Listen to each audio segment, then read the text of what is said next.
भारी बरसात हो रही है, बरगी बांध भी भर गया है, तबा भी भर गया है, पारना भी भर गया, धीरे धीरे कोलार भी भर रहा था। तभी से मुझे लगा कि भारी बाढ़ आएगी और 48 घंटे तो मैंने पलक नहीं झपकी। कंट्रोल रूम बना के मैं बैठा और पूरी सरकार को काम पे लगाया, चाहे भोपाल के अधिकारी हो या हमारे कमिश्नर कलेक्टर हो, आईजी हो, एसपी हो, नीचे तक के हमारे कर्मचारी हो, हमारे सांसद जी, हमारी पार्टी के सब कार्यकर्ताओं को मैंने कहा भैया जागते रहो, क्योंकि मुझे एहसास था कि बाढ़ बहुत बड़ी आएगी। रात भर भी मैं बात करता रहा जगह जगह, दिन भर भी हम लगातार कोशिश करते रहे। और जब मुझे लगा कि इतनी बड़ी बाढ़ आएगी कि अकेले प्रशासन से काम नहीं चलेगा, हमने एनडीआरएफ की टीम बुलवाई, अपने प्रदेश की एसडीआरएफ की टीम काम में लगी। फिर मैंने रक्षा मंत्री जी से बात की, प्रधानमंत्री जी से बात की और फिर उनसे आग्रह किया कि हाँ, आर्मी अपनी भेजनी पड़ेगी, सेना अपनी भेजनी पड़ेगी। 5 हेलीकॉप्टर भी हमने इसलिए बुलवाया कि कहीं बीच में से उठा के ले जाना पड़े हेलीकॉप्टर से, वैसे नहीं ले जा पाए बोट से तो हेलीकॉप्टर से ले जाएंगे। और पूरे प्रदेश में लगभग 300 लोगों को हेलीकॉप्टर से उठा के हम लोगों ने जान बचाने की कोशिश की। अभी मैं होशंगाबाद जिले के गांव में था, वो चारों तरफ से घिरा हुआ था। वहां हमारे आर्मी के जवानों ने गर्भवती बहनों तक को ढंग से निकाल के चारों तरफ से घिर गए थे, केवल पेड़ों पर बैठे हुए थे खटिया डाल के, जैसे तैसे मकान बनाए। अपने नरेला में 5 लोग फंस गए थे, कोलार में फंसे थे। रात को 2:30 बजे उनको निकाले और हर जगह मैं फोन करके कोशिश करता रहा कि घबराना मत, पूरा इंतजाम करेंगे, क्योंकि पहला हमारा लक्ष्य था कि लोगों की जिंदगी बचे, लोगों की जान बचे। और नीलकंठ मार भगवान की कृपा, नर्मदा जी की कृपा है कि इतनी बड़ी बाढ़ में भी हमने कोई की जान नहीं जाने दी। कहां से निकाल सकते थे? बोट से, तो बोट से हमारी सेना ने निकाला, एनडीआरएफ ने निकाला, एसडीआरएफ ने निकाला, कार्यकर्ता जुटे रहे। हमारे कलेक्टर, कमिश्नर, आईजी, एसपी लगातार घूमते रहे। एक सोमलवाड़ा गांव फंस गया था, तो वहां आईजी और कमिश्नर, मैंने कहा किसी भी कीमत पे जाओ, क्योंकि वो फोन कर रहे थे कि मामा जी मर जाएंगे रात में। रात में बोट से और सुबह हेलीकॉप्टर से उठा लिया सब, तो जान तो बचा ली सब।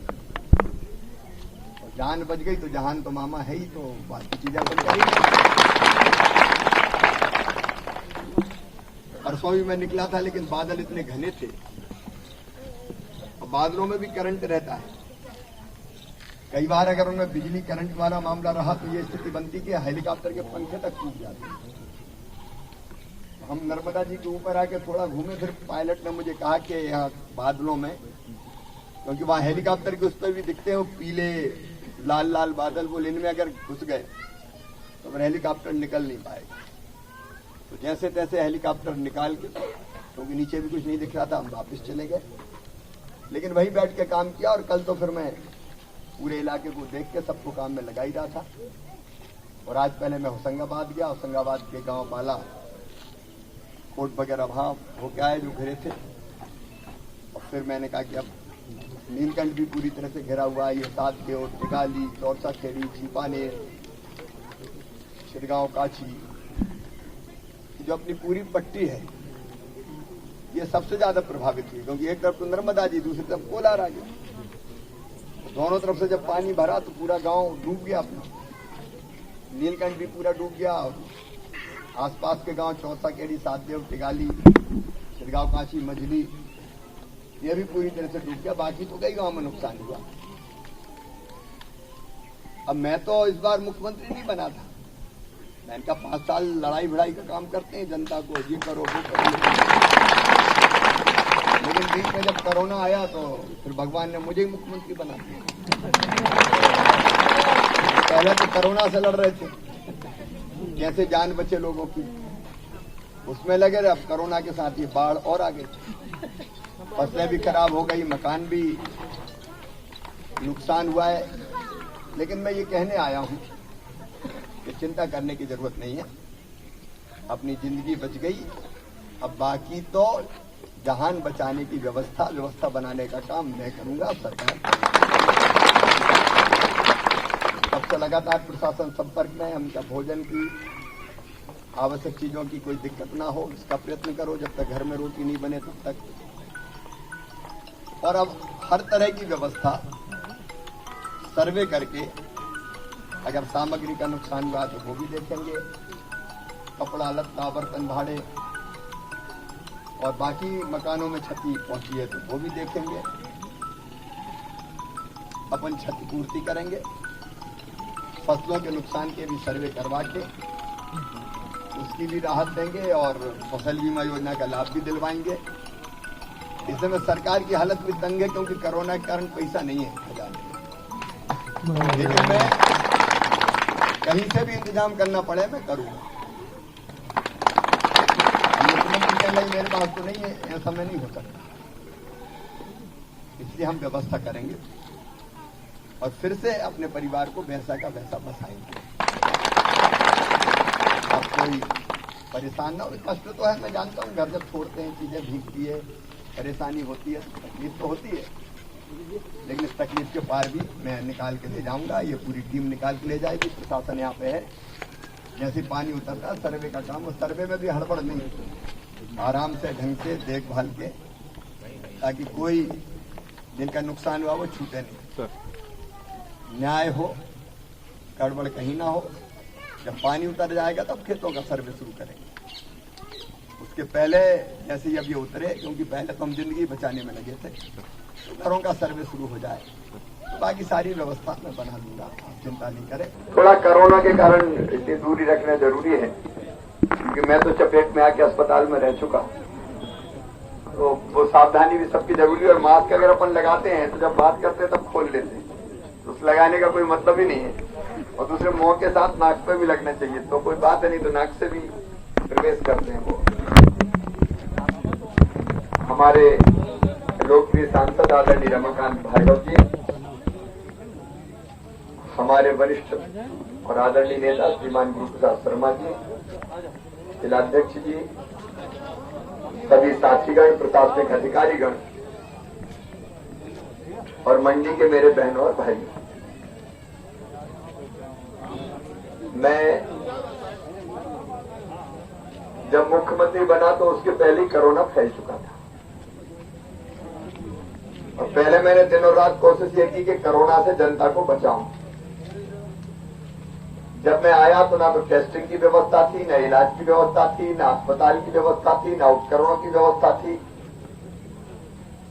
पूरा सिस्टम ही कहीं नहीं था। युद्ध स्तर पे दिनों रात लग के मैंने कोरोना की सारी व्यवस्थाएं खड़ी की, फ्री में इलाज सुनिश्चित किया। अरे ऐसी बीमारी है कि पहले किसी को पता ही नहीं था कि है क्या है, तो पूरी व्यवस्था ऐसी बीमारी के मिलने से फैलती है, हाथ दे कोई छींक दे तो एक का दूसरे को लग जाता है, तो ऐसी समय सावधानी भी बहुत जरूरी थी। पूरी व्यवस्था खड़ी की और मुझे कहते हुए संतोष है कि कोरोना के मामले में हमारा राज्य देश में लगभग सबसे अच्छा राज्य है, जिसने कंट्रोल ढंग से करने में सफलता प्राप्त की है। इतना जरूर है कि मैं रोक नहीं पाता था, लोगों से मिलता था, लोग आते थे तो मुझे ही कोरोना हो गया।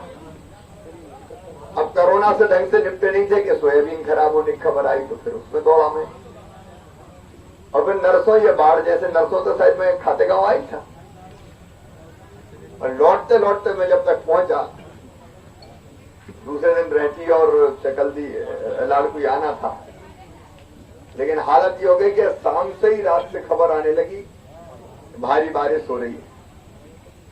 तवा भर गया, बारना भर गया, कोलार भर गया, बरगी भर गया, और मैं समझ गया कि अब स्थिति बहुत बाढ़ के कारण बिगड़ेगी। तो बाकी सब चीजें छोड़ के हम एक ही चीज में लग गए कि पानी तो रोक नहीं सकते, क्योंकि पानी अगर डैम के गेट नहीं खोलो तो पूरा डैम ही टूट जाए, तो फिर तो महाविनाश हो जाता, कुछ बचते नहीं।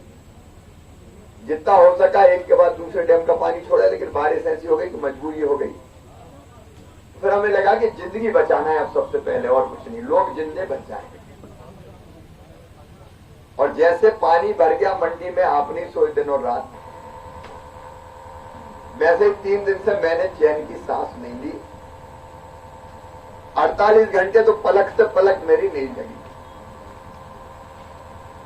प्रशासनिक अधिकारी दौड़ाना, कार्यकर्ताओं से बात करना, जनता को कहना कि चिंता मत करो। फिर मुझे लगा कि केवल प्रशासन नहीं है, सेना बुलानी पड़ेगी तो सेना बुलाई, हेलीकॉप्टर बुलाने पड़ेंगे तो हेलीकॉप्टर बुलाए। और जहां से लोग जैसे निकले वहां से निकालने की कोशिश की। यहाँ तो गांव के नौजवानों ने भी बहुत शानदार काम किया, कश्तियों से भी यहाँ निकाल के हमारे भाई बहनों के यहाँ पे रखा।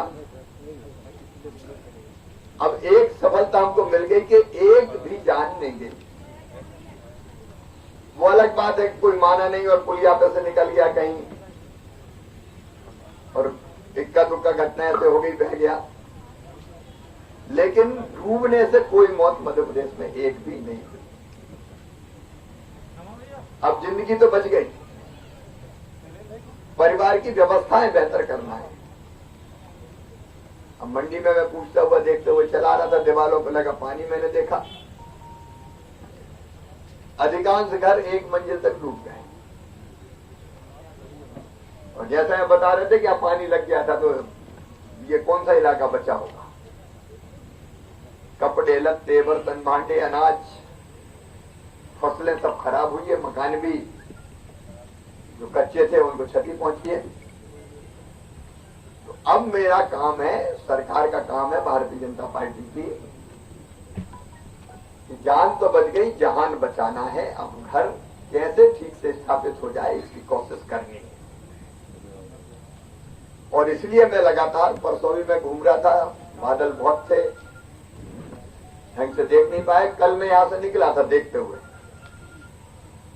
हेलीकॉप्टर से ऊपर से, कहीं फंसे तो नहीं है, कोई दिक्कत में तो नहीं है। तो काफी जितना नीचे आ सकता था हेलीकॉप्टर से नीचे हमने लाने की कोशिश की थी। लेकिन आज मैं पहले होशंगाबाद जिले गया, फिर सीहोर जिले में आया हूं, और यही कहने आया हूं पूरा प्रशासन अपने साथ है। कमिश्नर, आईजी, एसपी, कलेक्टर, एक एक घर का सर्वे होगा, नुकसान का आकलन होगा, फसलों का सर्वे अलग करेंगे। और एक बात और, अपन घर के लोग हैं, करोड़ों ने कमर तोड़ डाली, पैसा आया नहीं कहीं से क्योंकि धंधे ठप हो गए। तो अभी कहीं से लेके आऊंगा, लेकिन आपकी व्यवस्था बनाऊंगा मैं, ताकि जिंदगी की गाड़ी अपनी पटरी पे आ जाए। और इसलिए कोई चिंता ना करे, अलग अलग किसी को दरखास्त देने की जरूरत नहीं है। काय को कागज खराब करें, अपन सबका ही सर्वे होना। अब पानी उतर गया, कल तक मैं समझता हूं लगभग बिल्कुल लेवल पे आ जाएगा। इसके बाद सर्वे का काम शुरू होगा। डूबे हुए हर घर का, पानी का मुद्दा, हर घर का सर्वे होगा, नुकसान का आकलन होगा, किसानों की फसल जो डूबी उसका भी सर्वे होगा। उसमें थोड़ा खाली एकदम हो जाए तब अपन सर्वे शुरू करेंगे। उसमें सर्वे क्या, वो तो पूरे ही सर्वे है, उसमें कुछ बचे ही नहीं, डूब गई। और उसके बाद फिर 2 चीज अपन करेंगे। एक, राहत फसल बीमा योजना, आप लोगों ने कहा था, मैंने पहले ही आज की तारीख करवा दी थी, पहले 17 थी, 31 तक हो गई थी। आधी रात तक अभी चलेगा काम, ताकि ऋणी अऋणी सबका फसल बीमा हो जाए। 6 तारीख को खरीफ की फसल के फसल बीमा के 4,500 करोड़ रुपए किसान के खाते में डालूंगा, पूरे मध्य प्रदेश में लगभग 20 लाख किसानों के।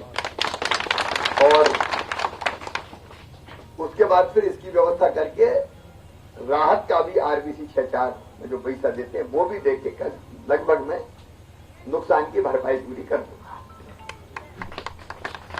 गरीब को भी परेशान होने की जरूरत नहीं है, किसान को भी परेशान होने की जरूरत नहीं है। सारी व्यवस्थाएं बेहतर से बेहतर बनाने में कोई कसर नहीं छोड़ेंगे। कलेक्टर के नेतृत्व में पूरी टीम काम करेगी ढंग से सर्वे का। और आप सब लोग भी सजग रहें, साथ मिलकर काम करें। और जिससे ईमानदारी से सर्कल हो जाए।